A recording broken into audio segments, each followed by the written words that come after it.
Okay, we're about to finish this up. Because I'm not doing, as I said when we started this, I'm not doing the whole of Jeremiah, 52 chapters,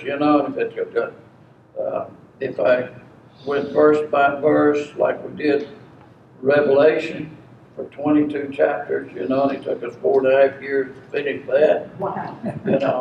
But you get what I'm saying.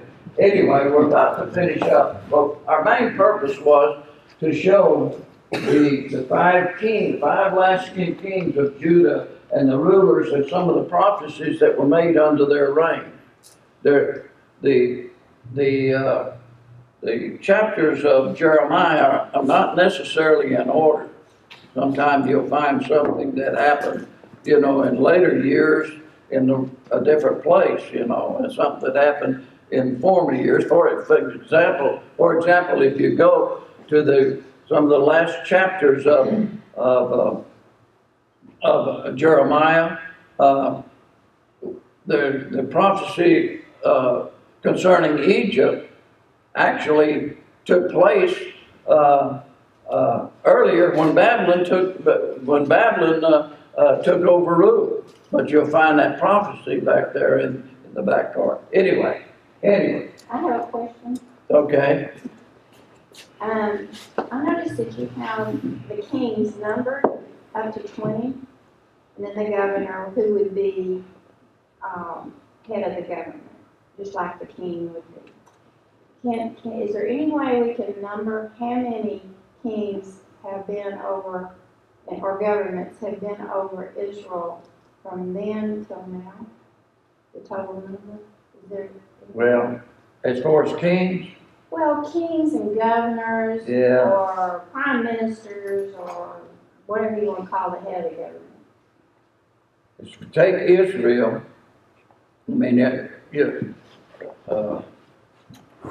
if you take Israel up to the time of the dispersion, that the northern 10 tribes were scattered, you have 19 kings. Every one of those 19 kings did that which was evil in the sight of the Lord, it says, the Bible said. Up to the time that we're studying right now, the Judean kingdom had 20 plus Gedaliah the governor. There was 8 that are numbered in the 20 that did that which was right in the sight of the Lord. The rest of them did that which was evil in the sight of the Lord. So after the dispersion, and then of course we have in the history of the release of the Judean groups to go back to Jerusalem and build a temple were under Joshua and Zerubbabel, as governor, and that's when it would start back up again. And that's as far as I can go, that's as far as I can go at that time. Over the years, you had the Hasmonean group that ruled. You had, I don't know, Danny might be able to help me here, but you had the Herodian group that ruled, and it was still a nation until 70 AD, Well, the reason I ask is because in Enoch, it says that there will be 58 governments, which that would represent individual governments up there on the screen, until, I guess you'd say, the end of time, till the very end. There'll be 58. That's what Enoch, the book of Enoch says. So I was wondering if there's any way we can count that. Not that we need to do that today, just wondering. Well, I guess historically, you could make an attempt at it, because we do have historical records of those that ruled in Judea, but I personally, I don't know, I don't know. That's We know you don't have that exact number of time we have another live show, though. Sir? I say, we'll know you'll have that exact number of time we have another live share. Yeah. Yeah. I wouldn't bank on it. I wouldn't count on it. Anyway, I was gonna show a chart, but the way I've got this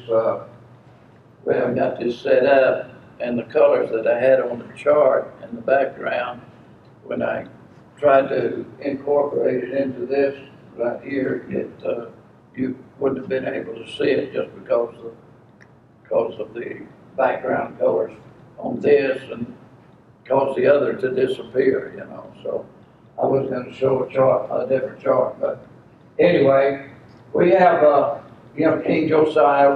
He reigned for 31 years, and he was a good king. He tried to change things in his country, and he did a lot of good things.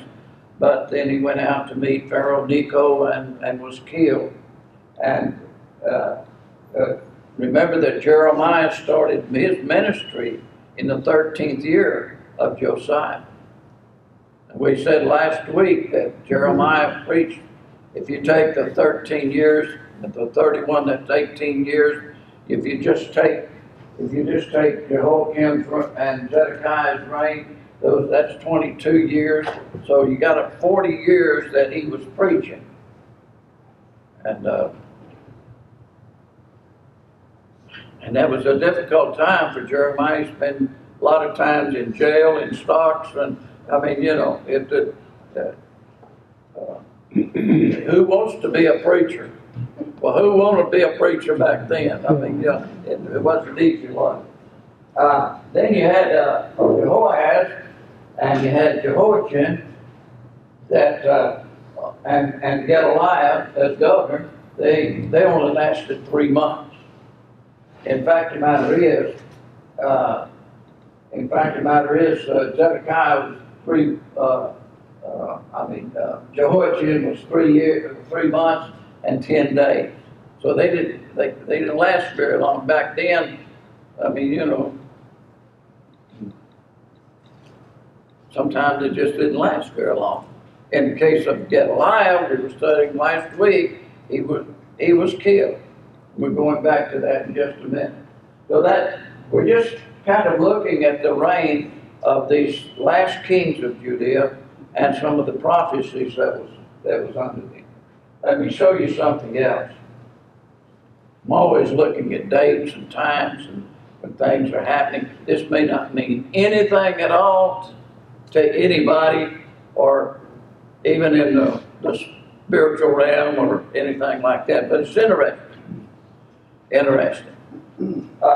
Remember that we read in Scripture where on the 9th of Tammuz, the fourth month of the year, the walls of Jerusalem was breached by Babylon, right? Remember, it's 4th month and the 9th day. Remember, it says that Gedaliah was assassinated or killed on the 7th month. That's where we get the 3 months of him as governor reign. So in the 9th of Tammuz, the 4th month of the Jewish calendar, the walls of Jerusalem was breached. Here the other day, on the 26th of June, we got the root. Now, let me back up a little bit. When the walls were breached, it was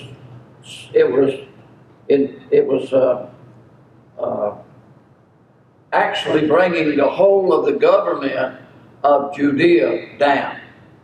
As soon as Jerusalem began to fall, that was the last thing of the Judean government that was to stand. They had, for 18 months, they had besieged Jerusalem, and finally the walls began to fall. They began to come down, and the government, in just a short period of time, the government of Judea would cease to exist. You know.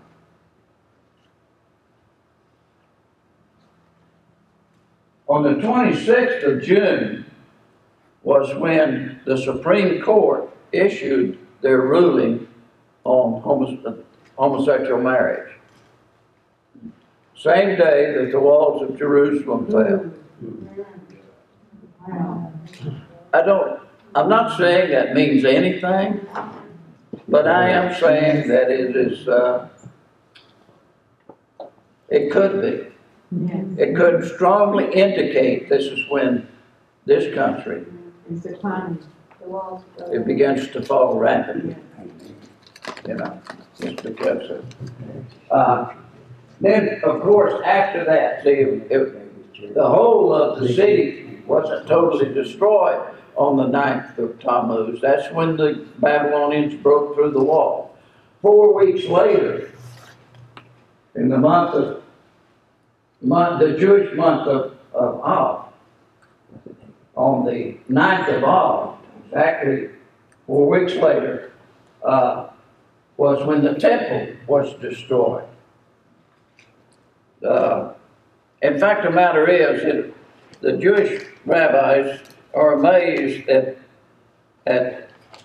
how, for example, when the Jewish rabbis say that when the spies, the 12 spies that went over into the land, and the 10 spies come back with their evil report, and the people were afraid, and they moaned and carried on all night and everything. But they say that that was on the 9th of Av also. They say the temple here was destroyed on the 9th of Av. They say that the second temple was destroyed on the 9th of Av. And there's just a lot of things. If you look at the history of the 9th of Av, the Jewish people have looked at that as a day of mourning and destruction because of all of the things that happened to them that took place on the 9th of Av, you know. Anyway, I just thought I'd throw that in today because it corresponds with some of what we're studying. And what we've covered today is that after the Babylonian army, we remember that Nebuzaradan, he gives Jeremiah the opportunity to go wherever he wants to go. Said, if you want to go to Babylon with me, if you'll go with me to Babylon, said, I'll take care of you. I'll see that everything goes well for you. If you want to stay here in the land, you stay here in the land, you know. If you want to go with Gedaliah, go with him. You can go anywhere you want to go, he said to Jeremiah. And Jeremiah decides to go with Gedaliah. And remember that Johanan, he warns Gedaliah that Ishmael is planning on killing him because the king of Ammon wants Gedaliah dead for whatever reason. And Ishmael being a prince of the royal family, may have figured that Gedaliah, who was just the son of a scribe or a secretary, maybe he figured that he should be the one sitting on the throne instead of Gedaliah. But anyway, whatever the deal was, Ishmael, he's planning on killing Gedaliah. And Johanan, he comes to him and tells Gedaliah that that's what he's planning, but Gedaliah doesn't believe it. He doesn't believe the report, doesn't think that could happen. But anyway, Ishmael, he kills Gedaliah, takes hostages. Now, Gedaliah, if you read the report, I'm leaving out a lot of stuff, but if you read the report, he also killed 70 men from Shechem that showed up after he had killed Gedaliah, and all of the military that was left there by the Babylonians and all the Jews that were there. And he had a big slaughter. There was a big pit there, and he just threw bodies into that, and and then he takes the rest of them hostages, and he heads off back to Ammon. That's where he had fled when the Babylonians had come in. And as I told you last week, the as I told you last week, that a lot of the soldiers that were in outposts and everything else, they survived because they went into other countries, you know. And that's where Johanan, who was a military man, that's where he and some of his troops were able, that's how they were able to survive. Yeah. Okay, get back to it. Now Johanan, he gets a report. But when Johanan, the son of Kareah, of the captains of the forces that were with, and all the captains of the forces that were with him, heard of all the evil that Ishmael, the son of Nethaniah, had done, then they took all the men and went to fight with Ishmael, the son of Nethaniah, and found him by the great waters that are in Gibeon. This is between Mizpah and Ammon. This is Gibeon was located in between that, so they caught him there. And when the people, now it came to pass that when all of the people which were with Ishmael saw Johanan, the son of Kareah, and all of the captains of the forces that were with him, then they were glad. So they saw Johanan coming, and it says, just simply says, so all the people that Ishmael had carried away captive from Mizpah, cast about and returned and went unto Johanan, the son of Kareah. So the people saw Johanan coming in, and evidently they just stopped where they were and turned and went toward Johanan. What happened to Ishmael? The Bible says, but Ishmael, the son of Nethaniah, escaped from Johanan with 8 men. If you remember what we read about when he went to Mizpah and he sat down with Gedaliah, they had a big meal together and everything seemed to be okay. In fact, from Gedaliah's perspective, everything was fine. And to eat with somebody meant that to share a meal in the Middle East meant that you wanted to be friends. You know, it meant that everything was okay. But Ishmael and these 10 men that were with him, they rose up and killed Gedaliah and all those that were there with him. But now, here Ishmael is running, and he's only got 8 men with him. So evidently, a couple of guys that were with him has fallen in the conflict. Then took Johanan, the son of Kareah, and all of the captains of the forces that were with him, and all of the remnant of the people whom he had recovered from Ishmael, the son of Nethaniah, from Mizpah. After that, he had slain Gedaliah, the son of Ahikam, even mighty men of war, and the women and the children and the eunuchs whom he had brought again from Gibeon. And they departed and dwelt in the habitation of Kimham, which is by Bethlehem, to go in, to enter into Egypt. So, okay. So, Johanan has gotten all of the captives back. But they're still apprehensive about what the Babylonians are going to do.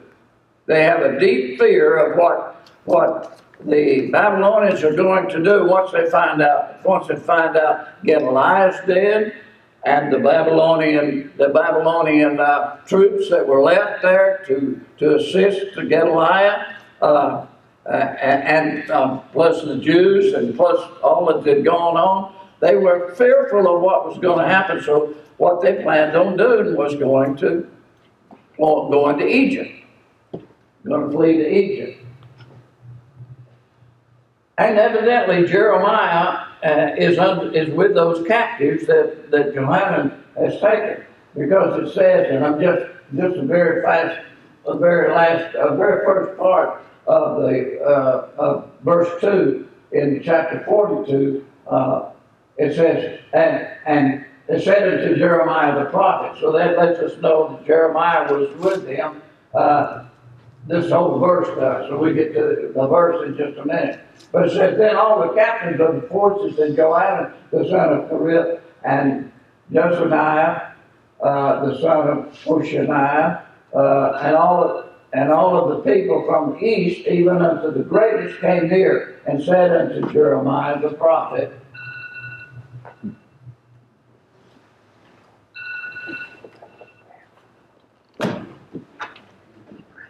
what they wanted to do is they wanted to talk to Jeremiah about what they needed to do. Chapter 42, verse 2. And they said unto Jeremiah the prophet, let we beseech you, our supplication be accepted before thee, and pray for us unto the Lord thy God, even for all this remnant. For we are left but a few of many, as thine eyes do behold us, that the Lord thy God will show us the way wherein we may walk, and the thing that we may do. So what the people, Johanna's getting ready to go to Egypt. Everybody's saying, well, let's talk to Jeremiah again. Let Jeremiah talk to the Lord. Let's see what we're going to do. Next week we'll see what the decision was. And we'll deal with a little history about what happened to them in Egypt. And we're, like I said, we're about to wind this up. And all I've done is try and give you an overview so that when you're reading the book of Jeremiah, it might help, okay? God bless you this morning. Let's go have church.